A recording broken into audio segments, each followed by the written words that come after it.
Growing up in the 1980s, I remember there being an emphasis on consuming margarine instead of butter due to the saturated fat content.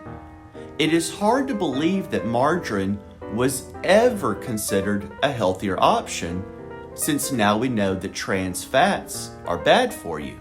Margarine grew in popularity in America during the Great Depression and through World War II due to food rations when butter was scarce.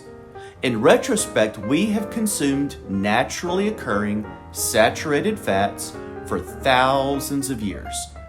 Now, why all of a sudden, in our current age, has saturated fats got such a bad rap?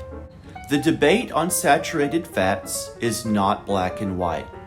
To look at this closely, there have been health experts that have wanted to lump all saturated fats together, whether it is naturally occurring fats in steak and eggs or man-made fats found in donuts and cookies.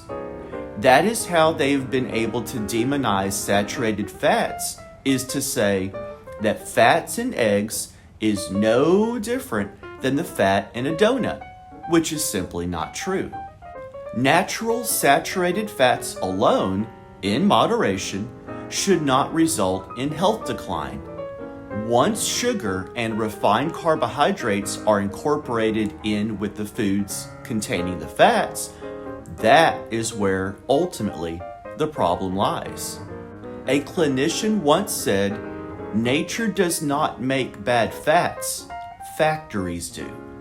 Consuming beef, pork, eggs, and dairy in regular portions should not lead to a rise in heart disease.